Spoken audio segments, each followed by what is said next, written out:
another way to extract something, an income out of the deal, right? And so with that mindset is where I started looking and seeing, okay, where can I do this? And like I said, I started with the residential assisted living as a possibility, only to find out that the liability, the cost, and everything else was just more than I was willing to choose. So I kept looking. And so now I'm kind of, moving forward with some other strategies that allow me to be in whatever market. I could be in Hawaii doing this strategy, right? Because the cost is not prohibitive, right? Claude, you've been in this game for a long time, and you obviously understand that it's really about looking at a situation and seeing, how you can extract some benefit and provide some benefit at the same time, right?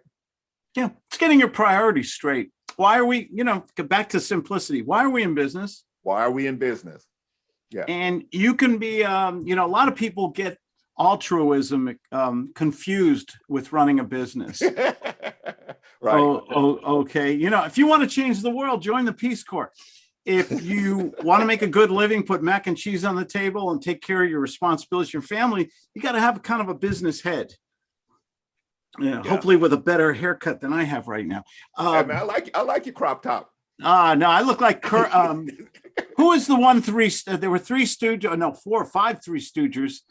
And who was the one with the one with the crazy hair? I don't even, was it? Oh, Larry. It was Larry. Was it Larry or was it? Oh, I'm thinking the Marx Brothers. I'm thinking it was Larry. Okay. And all that. The thing about it is, if you can focus on your business, I asked myself one question. How many people did I speak to today? How much money did I make? Did I make a little bit of money? Did I make a few phone calls? And if every day you can ask yourself, hey, I made a little money. I made $100, $1,000, 10,000, whatever. Mm-hmm. And at the end of the month, that adds up to a lot of money, even if it's a little money every day. Mm-hmm. Mm-hmm. And then you can be the most generous, philanthropic, altruistic person. You can write checks. You have more time to volunteer and everything. I believe in, living a good life, helping other people. Yeah. Yeah. But here's the thing. Can I tell the truth, or should I just make everything sweetness and kindness today? I don't know. These guys might be a little soft. You might want to make it sweet. Nah, go ahead and hit them with it. Okay. We can. The truth is good. I want the only thing I want to see people make money. Yeah. If people make money, I think it just removes one of those stresses of life. Mm-hmm. Mm-hmm. And that's we're so busy with so much, we have so much information in this business, the creative real estate strategies, the contracts, the marketing. And then I come in and really, and say, this is what you need to say and do. Right. This is a tough bit. This is a hard business. And when you get on the phone with somebody, you have to say to yourself, gee, how can I make money with this phone call with this other human being? Mm-hmm. Am I going to make them an offer for something creatively? Am I going to consult on this deal? Am I going to wholesale it, lease purchase it? How can I make money on this deal? Yeah. I mean, that's the way my mind works. How about yours? Absolutely.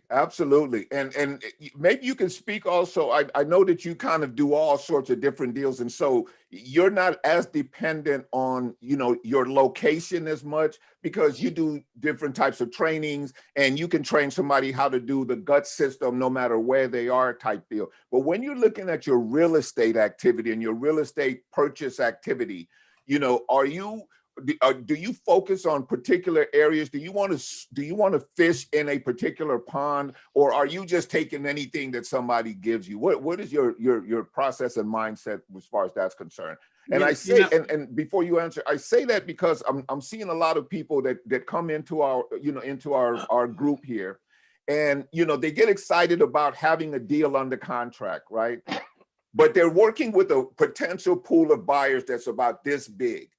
And I say, like you said, it's a difficult business. You keep doing that, you're going to blow yourself out of this game, because it's just going to get harder and harder and more disappointing and more disappointing. So fish where people are fishing, right? When I first start, I guess it depends on your sophistication, your seasoning. Are you just getting started? Have you been in it a while and done a few deals?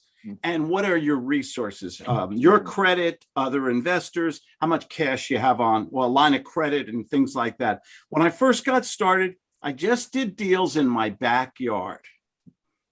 I kept it real simple. I originally lived in California, right? Well, originally I lived in Northwest New Jersey, very, got it. Okay. Country, very farm area, actually. Okay. And my first deal was a condo development. It was taken back by the bank. And it was a $25,000 condo that I sold for a lot more money about 8-9 years later. But it was in my backyard. And the rents were higher than the home purchases at that time. Rents were really high. So I worked in my backyard, even though it was in the country. Then I moved to California and Colorado. And I always loved deals in my backyard for common sense. It's easy to look at them, do research on them, know the local culture and customs and utility costs. You have local expertise. You can hire local handymen and realtors and people like that. So it's just easier working from your backyard. As you become hopefully more prosperous, a little bit more sophisticated, you have several different strategies, then you might want to go to different areas. Then you might want to expand. The gut sales, my company is CC&R Property Investments Incorporated. And that's my corporation. We're in 26 countries now as far as the gut sales training is. Nice. So today with the internet, there's no restrictions. I mean, if you live in California and you're looking at deals in Ohio, that can be, a lot of people are doing stuff like that today. Yeah. Now, if I go to Ohio, and I think that, where I was going with the conversation, if I go to Ohio, one of the first little bits of information that I'm going to look for is, where's the activity at? Right? Like I'm not going to go to Ohio, especially living in California. One of the first criteria that I need to find out is, okay, where are the players playing at? Where are they buying at? What's in the path of growth? Where's progress going? Where are houses that are within the gentrification areas of those things, right? In other words, go to where people are actually doing what you want to do.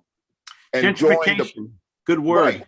Right, yeah. And join the party rather than trying to create a party for that one house out on the lake that would be magnificent. But the problem is that there's only like 2 people that want it.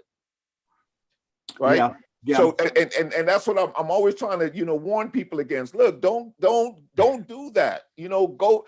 Don't be afraid of jumping into the water because everybody else is already in the water. They're in there for a reason. Yeah. You can ride it. You can ride a trend sometimes. If you see a trend going in a certain area, even though the prices are high, but you think that trend has another 6 months, another year of legs. Yeah. Very similar to what we're in right now. I'm in the Soviet Socialist state of Southern California right now. Okay. Well, and we'll be making changes soon. Real estate is nuts here right now. There's a house in my neighborhood there's no inventory right now. There's a house in my neighborhood right now. And people everyday realtors are showing this house. I mean, I'm assuming it's in a bidding war right now. That's what's probably happening. Yeah.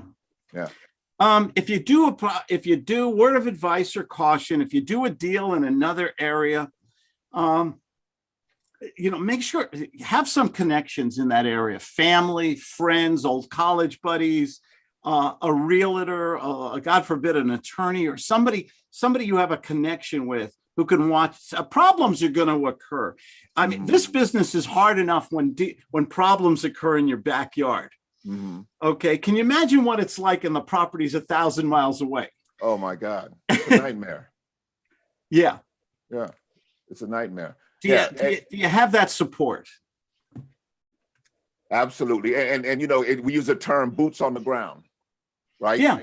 You want to have boots on the ground. If you're going to go into an area, work on getting some boots on the ground first. Literally. You can do it all at the same time, but understand that that's a key element for you to be able to actually, get to the finish line with these things. Now, there's also different strategies, right? Maybe you just want to get it under contract and you just want to sell the contract, make a quick 2,500, 5,000 and be done with the deal. Obviously, at that point, there's less requirement for you to have, an abundance of information, right? But what do you still need in that environment? You need somebody who wants that contract in that location, in that area, at a attractive price point. Yeah. So the fundamentals remain the same, and the biggest fundamental is have people who want to buy the stuff you're selling. Yeah, yeah, right?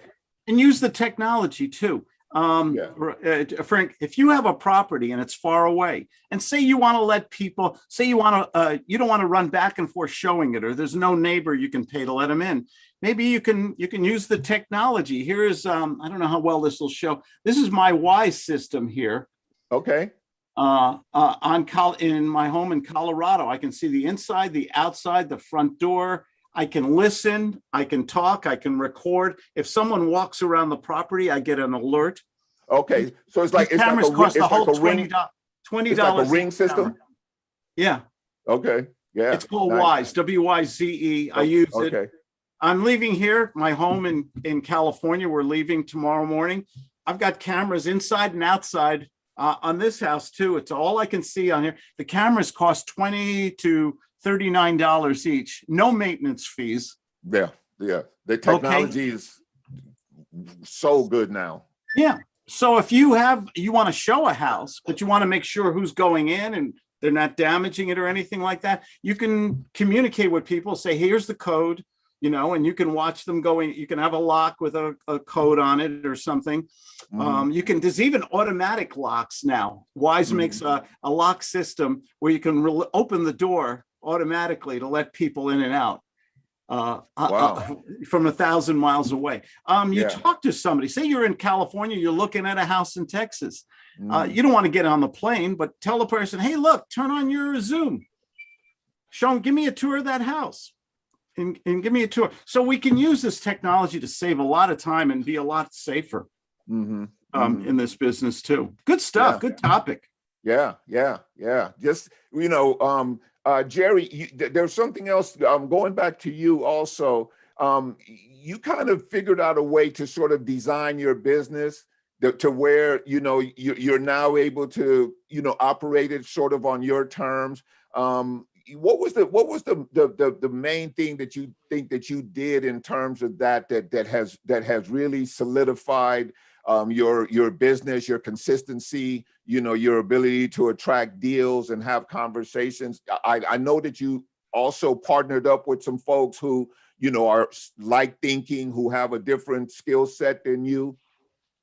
Yes, well, one of the first things, like from the time that I came into the group, I listened to Claude, I listened to you, I listened to Justin, okay? Mm-hmm.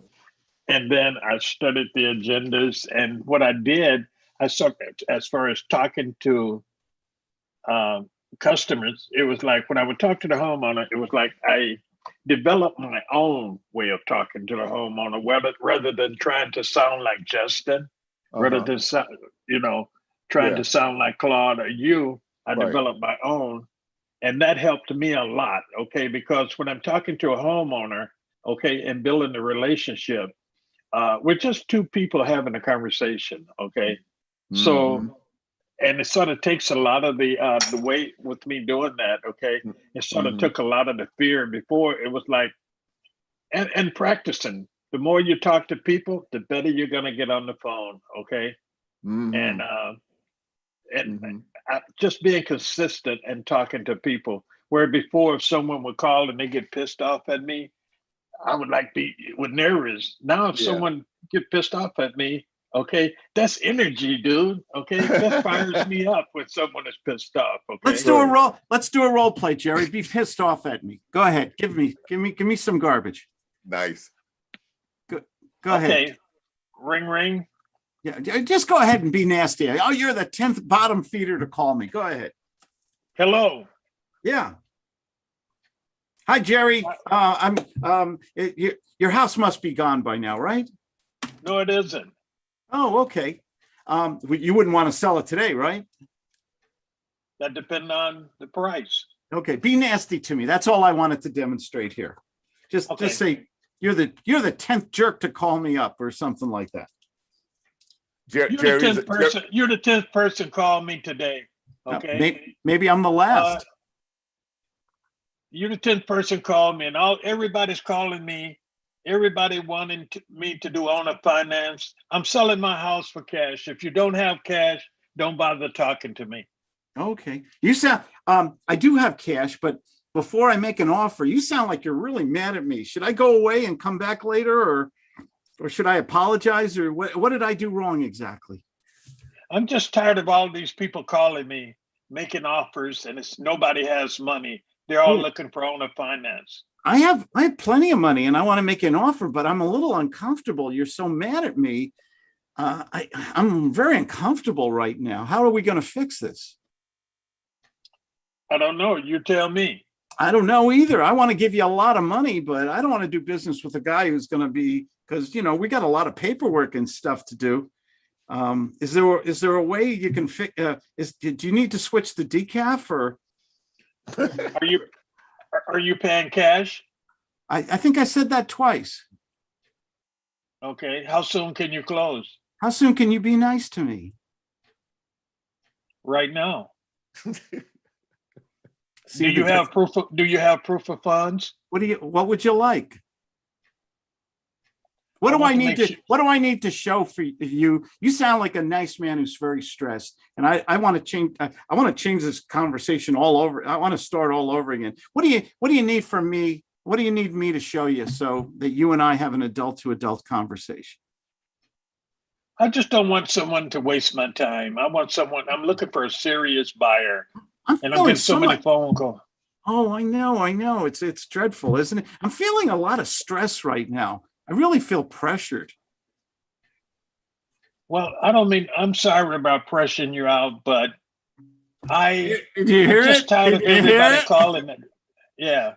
What just Jerry, you did that really well, man. A round of applause for Jerry there. Yeah. Good job, Jerry. What just happened? Finally, the dam burst. What just happened? Right. You flipped the script. Yeah. You basically, now he's apologizing to you, even though he was the one that started with the bad attitude. That's right. Who's got to be in control when we're negotiating for a piece of real estate?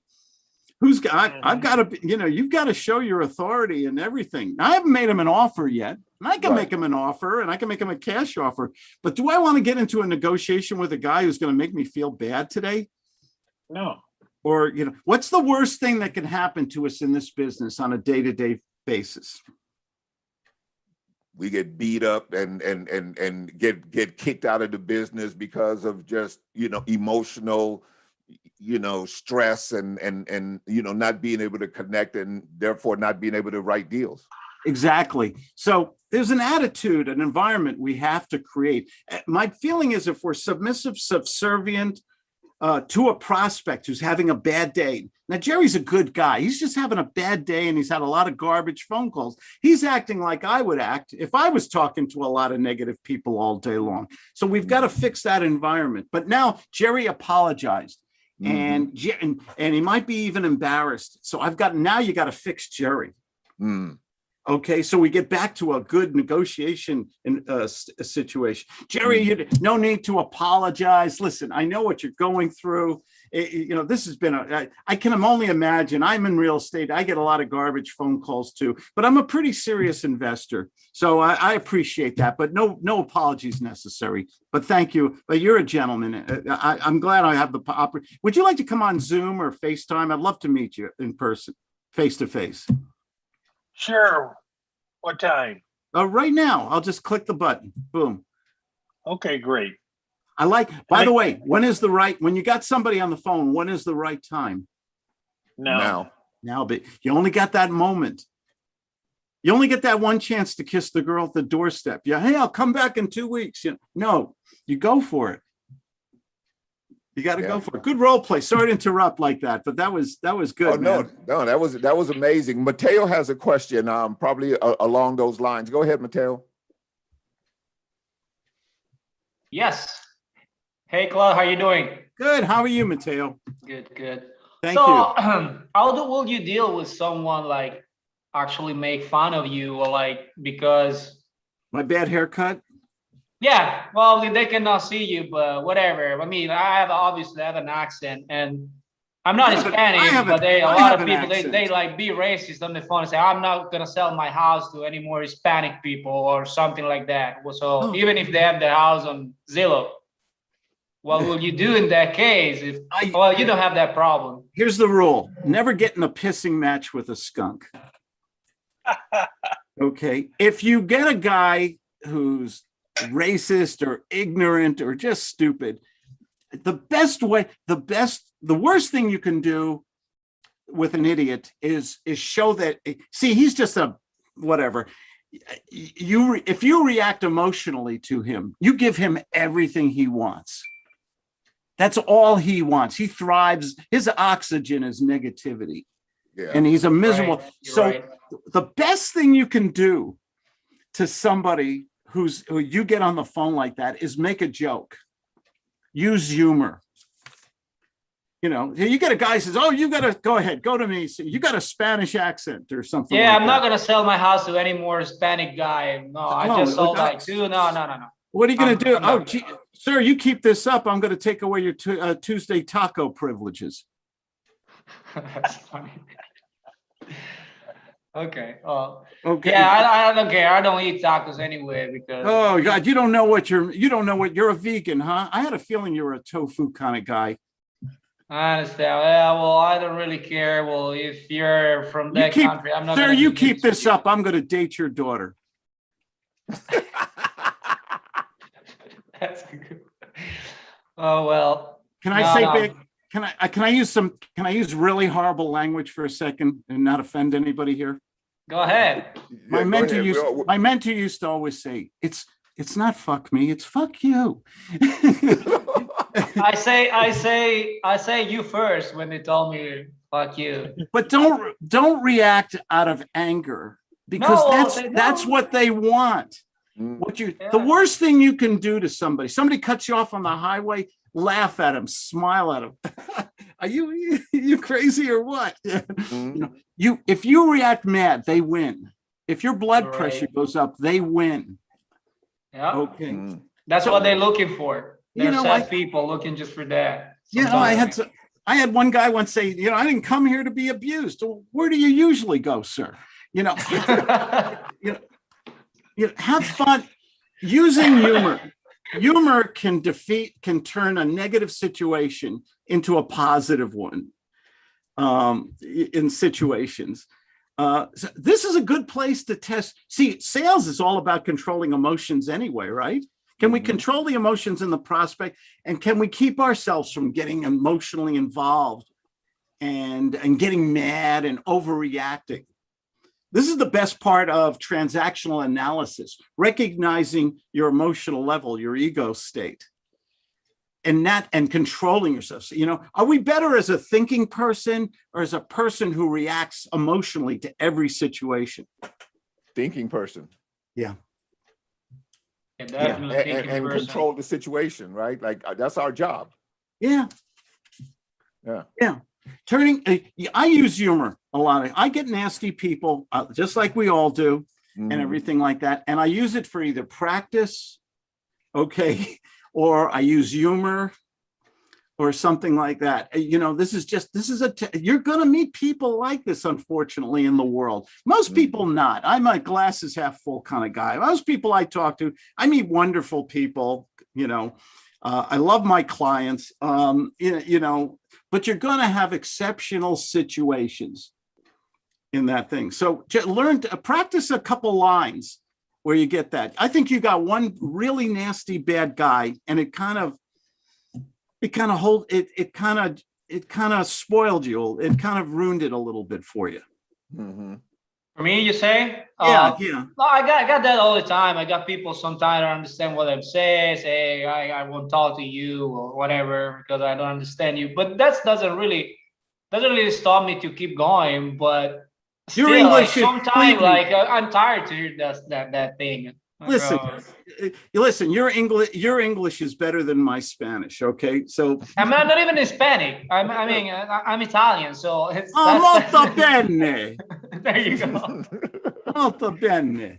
I speak Spanish anyway, but that's not the point. Like here in South Florida, it's good for the business because you can do business with a lot of homeowners that don't speak any English. You gotta listen in any language. I speak a couple different languages, and I can find a bathroom or order a beer in 5 different languages. And that, in most cases, when I get somebody who English is not their first language, the first thing that goes to my mind is show respect. Okay, in the end, we're all just people. In the end, and I think most people don't care. Most people don't care where you're from, what you sound like, what you look like, or anything. As long the only color anybody cares about in this country is green. Or if you can solve their problem. So if you're there, doesn't matter if you have an accent, if you speak like not very good English or whatever, if you're Chinese or whatever it is the case. But if you solve their problem, they're willing to go with you. Yeah, hosting fat choy. Happy New Year. I mean, there you go. Whatever, I have a question for Victor and Claude. This is this is a delicate topic. This is a very good topic, though. Yeah. What's your question, Jerry? Everybody's talking about wholesaling is going away. You got to get your realtor license. My question, if you find the right realtor to work with, okay, you can still do deals, just have the realtor to market the deals, right? I would assume so, right? I don't know if it has to do with the way the contract is written, who's the actual parties on the contract, if that's where their issue is as far as, why you can't do transactions anywhere. But as long as, I guess, if the realtor is representing you and you go through it legally, that's probably the answer. Or, a lot of these places, they're coming up with versions of the license, right? Of the real estate license, where you may not have to be a full-fledged real estate agent. There's, they're looking at different types of sort of permissions, right? For you to conduct yourself in a particular way. And they also want to be able to, control certain things about the transaction and also be able to tax you, right? Would you be able to just double close on a property and solve that problem? To make a blanket answer about that would be, that would be outside the realm of what I would say that, it's probably unique to every market that you go into, and, you just need to find out. Okay. Right. Go ahead, Claude. What Victor said is true. Double closing, get the right escrow title company, or get the right attorney, your title or escrow company, people who know that you're a regular customer, okay, right. And they will protect your interest in a double escrow, a concurrent escrow, or something like that. They have a lot of latitude when you have the right third parties representing you. My question, though, is why do you feel wholesaling is going away? Or being regulated? I was just listening to Jerry Norton and Joe McCall talking a couple of days ago. Okay. And some other people have been talking the way the laws are changing. The business of America is business. Some people step over the line and they act in a fiduciary capacity. You cannot, in this business, you're not allowed to represent other people. That's when you need licensing. When you represent that, I will help you sell your home. I will help you buy a home or something. That's when you're stepping over the line. But if you negotiate on your own behalf as a consultant or as a principal, you're allowed to do that in this country. Mm-hmm. Mm-hmm. Just make sure your CYA, you're covered, your assets there. Have a contract that says I'm the principal. Do it under your corporation, and your corporation can sublet, transfer, convey, assign, double escrow, or whatever. If you want to represent other people, either get a real estate license or hire a realtor. There's nothing wrong with having an attorney or a realtor under your corporate umbrella if you're doing that much business. Sir, I have a couple of questions. This is Rick. Actually, 3 questions. One is, so when we are talking to the seller and tell them about, we're gonna, what do you call that? I forgot. Wholesale, or we're going? No, consultant. So Okay. when we are becoming a consultant, are we not helping them out to sell their property, right? So that wouldn't, okay. Nope, you're not representing them. You're simply just giving them information and teaching them a process that they can use. Got it. Okay. And then my second question was, with Jerry, when you were talking, what if the seller has said, okay, show me the proof of funds, or how you're going to close? What will be your next step? Because he wants to see something in writing. Well, proof of funds are not that difficult to get. Like you can get proof of funds. You know, if you need one, you know, you can even go online. There's some of the lenders will give you proof of funds. The ideal scenario would be that you have a lender that you work with, ideally someone who's national, right? And a lot of these guys are national, and they'll provide you with a proof of funds letter. Okay. Right. So the proof of funds is really not that difficult to get. But at the end of the day, we are still not giving them cash offers. We're still giving them a terms or creative offer. But if they want to see it, I guess it depends on the scenario, right? Depends on you know what exactly it is that you're trying to sell. Okay. Yeah. So you know you're going to be representing something, and if you're talking about making a cash offer, and you know they need to see something, that's not that difficult to get. Keep in mind that typically, unless you're planning on holding on to the property, it's a whole different transaction. All you're really trying to do, for the most part, is create a sellable instrument. Okay. Right. So you're not you're not moving property. You're moving paperwork. Paperwork. True. Okay. Yeah. Thank you. So yeah, you're welcome. And get a commitment. And get a commitment too. Sir, if I show you all that information you requested, what happens next when I send that to you this afternoon? Okay. Make sure you're getting reciprocity clause, right? Yeah, that reciprocity clause. You said it better than me. Absolutely. Yeah. Make sure you're not. See, they're trying to, you know, what's the picture of the Godfather? It's a puppet on a string. They're trying to, their default system is to manipulate you. Oh, give me this, do that, answer these questions. Well, if I do all these things, sir, what happens next at 4:30 tomorrow afternoon when we speak again?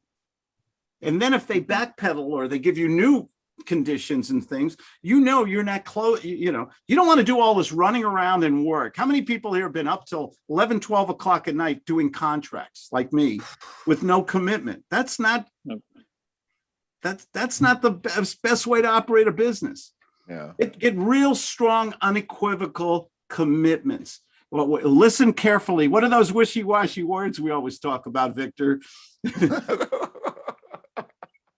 You put me on the spot. You know, stuff like you know, call me tomorrow, or you know, I'm not really sure about you know what you're talking about. You know, can you send me some referrals? You know, do you have a website? Yeah, I think we can do business. Maybe this is, I can't wait to tell my wife, maybe she'll want to do this deal with us. You're a great guy, Victor. And I got to tell you something, I'm going to get back to you in the near distant future while I give this my highest consideration. But don't worry, I'll get back to you in a week or two at the worst. Okay, buddy? So, hey, listen, thanks a lot for all that. And I'll talk to you as soon as I can. That's wishy-washy. Yeah, and that's free consultation. And that's wishy-washy to the 10th power. And if you're like me at one time, I'd go back to my car. Oh, I crushed it. I got this deal. Oh, it's over. What did I really have? Nothing. Zero. Nada. Bubkiss. Nothing, baby. And this is the mistake. That's when we get emotionally involved. We want to hear what we want to hear, and we disregard the maybes, the probablys, and all that other stuff. Yeah, absolutely. Hey, you guys, it's 16 after the hour. I have some commitments and stuff. Hey, Claude, thank you so much for coming through, man. Really enjoyed it. I'm sure everybody got value from sharing. and you know, having you, you know, impart your endless wisdom to us. So we appreciate you, my friend. And we appreciate you. You're great for doing this every Wednesday. We really thanks you. Thumbs up for Victor here. Thank you. I appreciate it. I appreciate it. Jerry Smith, I really appreciate all the input, my friend, and sharing with us, you know, your little journey and inspiring, you know, some people who are also starting on there. So, you know,